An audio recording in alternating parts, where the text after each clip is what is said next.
Hi hello అందరికీ. Chicken curry నీచు వాసన లేకుండా ఫుల్ గ్రేవీతో ఎలా ప్రిపేర్ చేసుకోవాలో ఈ రోజైతే మన కిచెన్లో చూపిస్తున్నానండి. 1 kg చికెన్ తీసుకొని సాల్ట్, పసుపు, నిమ్మరసం వేసుకొని ఒక 4-5 టైమ్స్ బాగా కడుక్కొని మ్యారినేట్ చేసుకొని పక్కన పెట్టుకోవాలి. ఇప్పుడు స్టవ్ పైన కళాయి పెట్టుకొని ఆయిల్ వేసుకొని హీట్ అయిన తర్వాత ఉల్లిపాయ ముక్కలు, పచ్చిమిరపకాయలు, కరివేపాకు యాడ్ చేసుకొని సాల్ట్ కూడా వేసుకొని బాగా ఫ్రై చేసుకోవాలండి. ఇప్పుడు అల్లం వెల్లుల్లితో పాటు ఒక 9-10 జీడిపప్పు పలుకులు వేసుకొని మిక్సీ పట్టుకొని పక్కన పెట్టుకోవాలి. ఆనియన్స్ ఫ్రై అయిన తర్వాత మ్యారినేట్ చేసుకున్న చికెన్ ముక్కలు వేసుకొని కాసేపు వాటర్ అంతా ఇంకిపోయేంత వరకు ఫ్రై చేయాలి.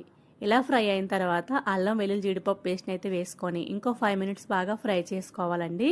మంట లో ఫ్లేమ్లో పెట్టుకొని ఫ్రై చేసుకోవాలండి, లేదంటే మాడిపోతుందండి కర్రీ.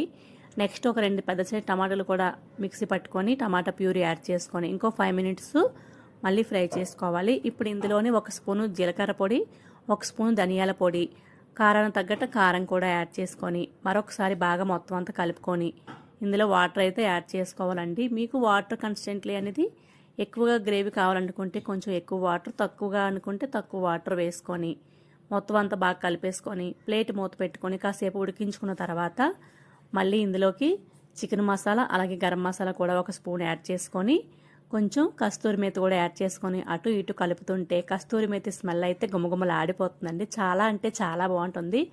ఫైనల్గా అయితే ప్రిపేర్ అయిపోయిందండి. ఫైనల్గా కొత్తిమీర వేసుకొని సర్వ్ చేసుకుంటే రైస్ చపాతీలోకి చాలా బాగుంటుంది. తప్పకుండా ట్రై చేయండి. ఎలా వచ్చిందో కామెంట్ చేయండి. లాస్ట్లో ఒక చిన్న లైక్ ఇవ్వండి. Thanks for watching. Bye guys.